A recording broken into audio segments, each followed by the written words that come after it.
Olá pessoal, eu sou o professor José Roberto e bem-vindos a mais uma aula de Física. Estamos seguindo o caderno do aluno do SP Faz Escola. O tema que nós estamos vendo hoje é o Sistema Solar.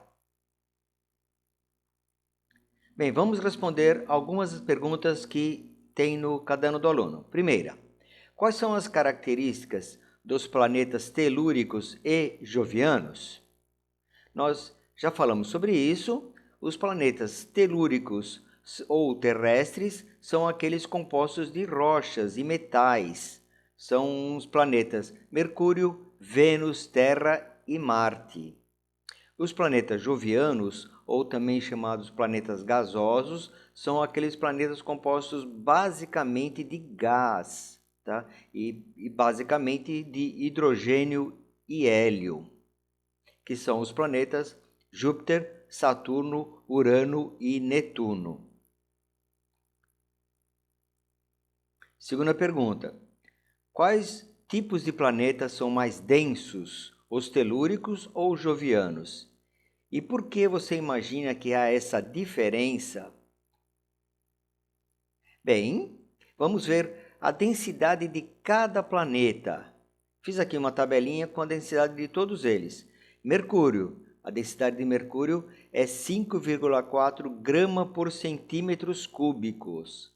Para a gente ter uma comparação com esses valores, vamos lembrar que a densidade da água é 1 grama por centímetro cúbico. A densidade do ferro é 7,8 gramas por centímetro cúbico. Da madeira, menos densa, 0,5 gramas por centímetro cúbico. Quartzo, ou uma rocha, uma pedra, aproximadamente, nós temos aqui 2,6 gramas por centímetro cúbico. Então, visto isso, dá para a gente ter uma comparação com a densidade de cada planeta. Veja que o Mercúrio é um dos mais densos, né? Ele tem uma densidade de 5,4 gramas por centímetro cúbico. Vênus já é um pouco menos denso, a Terra também bastante densa, 5,5. Marte um pouco menos denso. E veja agora os planetas que são gasosos, né? Os planetas jovianos, como a densidade deles é muito mais baixa em comparação com a densidade dos planetas terrestres.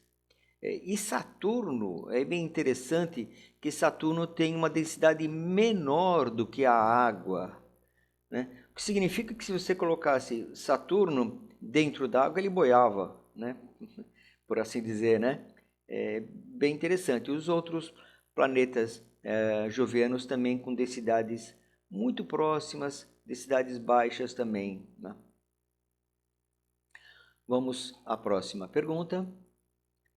Todos os planetas do Sistema Solar possuem satélites? Bem, não. Nem todos os planetas do Sistema Solar possuem satélite. Mercúrio e Vênus não possuem satélites naturais. Terra possui apenas um, a nossa Lua.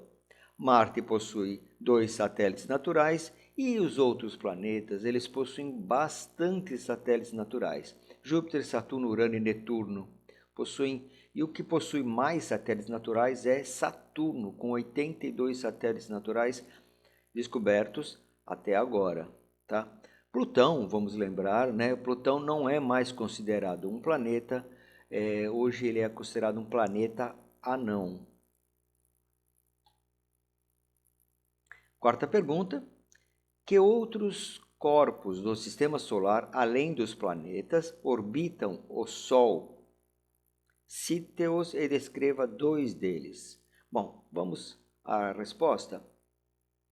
Além dos planetas, há outros astros do sistema que estão no Sistema Solar, né?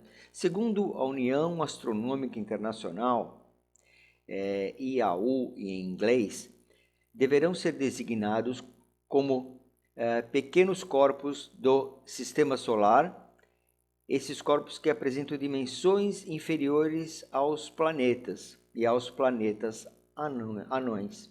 Bom, vamos ver então quais são esses outros corpos que pertencem ao Sistema Solar.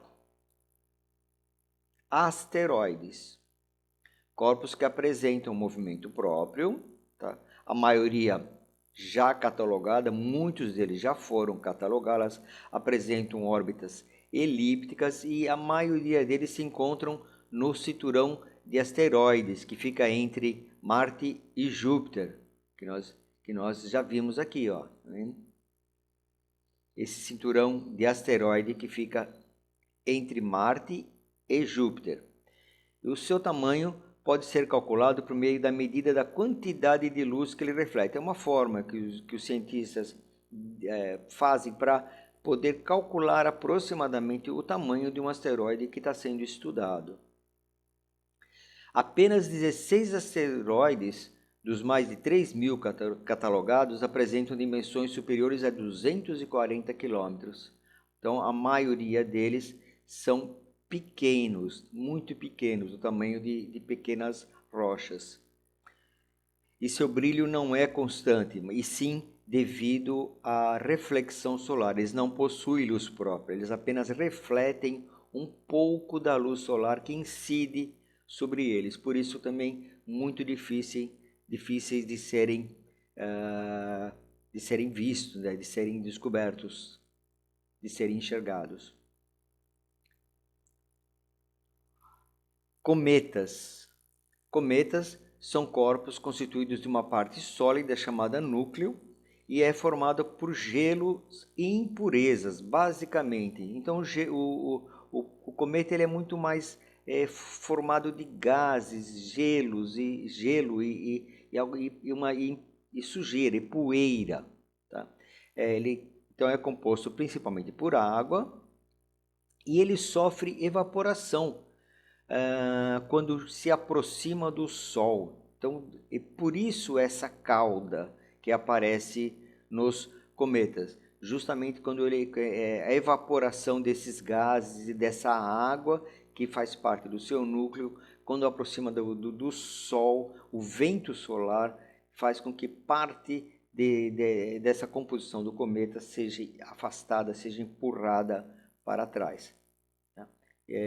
Essa é a característica, então, de um cometa. Meteoros, meteoroides e meteoritos. Bom, são 3 nomes que correspondem ao mesmo corpo, tá? Só que em situações diferentes. Então, o meteoro ele corresponde ao fenômeno luminoso, que também é conhecido como estrela cadente. Quando essa pedra, né, esse corpo entra na nossa atmosfera e ele se queima, ele emite um grande brilho. Então aí a gente chama ele de meteoro. Mas ele recebe outro nome enquanto ele está ainda no espaço, vagando. Aí eles são chamados de meteoroides. Eles são compostos de restos de cometas ou fragmentos oriundos dos asteroides. Ou seja, eles são pequenas pedras, pequenas mesmo. Algumas do tamanho de pequenos pedregulhos, outros do tamanho de grão de areia. Então são muito pequenos mesmo. E, por último, a outra designação que esse mesmo ele recebe também são os meteoritos. Os meteoritos são os meteoroides que entraram na nossa atmosfera e sobreviveram. Então, quando a gente pega ele no chão aqui, já na Terra, agora a gente passa a chamar ele de meteorito. Okay? Então, mas eles correspondem todos ao mesmo objeto. Ok, pessoal, era isso que nós tínhamos para hoje. Espero que vocês tenham gostado e até a próxima aula.